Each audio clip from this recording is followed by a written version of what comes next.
Crítica textual em defesa da fé cristã. A Igreja Católica primitiva desconhecia o dogma da confissão auricular. Lendo o Novo Testamento, é muito evidente que a confissão de nossos pecados devem ser direcionados apenas e somente a Cristo.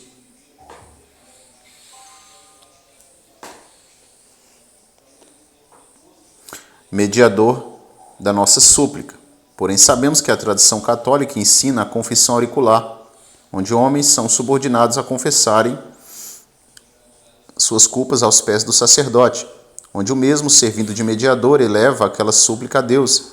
Entretanto, tal dogma é estranho e não encontra eco nem na tradição antiga e muito menos no Novo Testamento, onde constatamos que esse ofício de sacerdote, como intercessor e propiciador de nossas culpas, é exclusivo do Senhor da Glória. Hebreus 7, 25, Hebreus 4, de 13 a 16, João 14, 6, 1 Timóteo 2, 5, 1 João 2, verso 1 e 1 João 1, versículo 9. Porém, conhecemos a premissa da teologia católica, que afirma que toda a Bíblia só pode ser interpretada à luz do magistério da Igreja, o que significa a junção da tradição católica dos pais, que sucedem os apóstolos, e também os concílios históricos. Quando analisamos o que os antigos pais da Igreja ensinaram sobre esse princípio, fica cada vez mais evidente que o catolicismo atual está sustentado em heresias pagãs da Idade Média, criadas para manipular e comercializar a fé, alienando os homens debaixo de hierarquias eclesiásticas. Vejamos então o que alguns bispos do terceiro e do quarto século falaram sobre este dogma infundado, o que é vendido ao público católico leigo, que desconhecem completamente os pilares históricos da verdadeira tradição católica primitiva, que após o quarto século passou a ser degradado e minado pelas ambições estatais dos imperadores romanos. Vejamos algumas referências da patrística.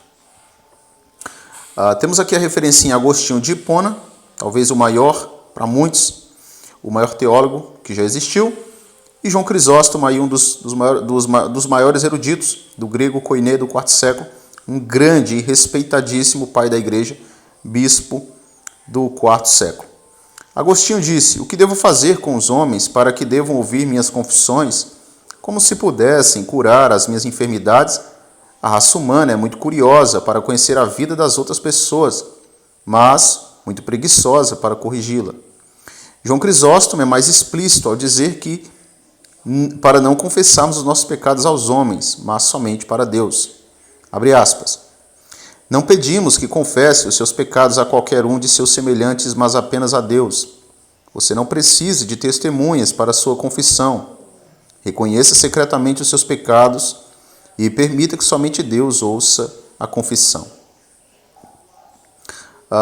Basílio de Jerusalém, que viveu entre 329 a 379, também afirma: "Não venho diante do mundo para fazer uma confissão com minha boca.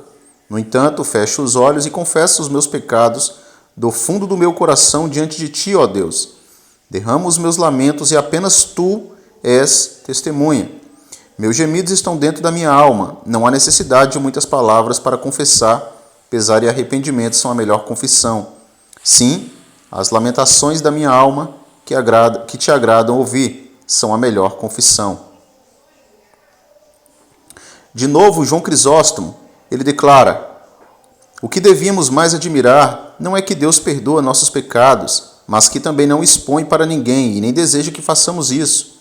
O que requer de nós é que confessemos as nossas transgressões somente a Ele para obtermos perdão." Então está aqui as fontes bibliográficas, né? Confissões, comentários do Salmo, na obra de Basílio, De Pietà, volume 4. Também está aqui, ó, Catequeses. Então está aqui a fonte bibliográfica aí, ó.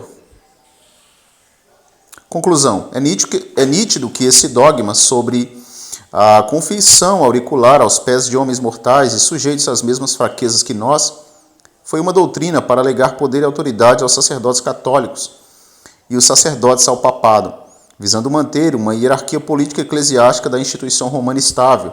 No entanto, este ensino não comunga com a tradição dos antigos padres católicos da Igreja primitiva, e claramente se nota que foi indexado na Idade das Trevas, período no qual as escrituras eram monopolizadas pelo sistema católico imperial, e a sociedade dominada pela ignorância e pelo controle do clérigo sacerdotal, contudo, sem a autoridade das Escrituras para isso, e nem a autoridade da própria tradição católica antiga, como vimos aqui.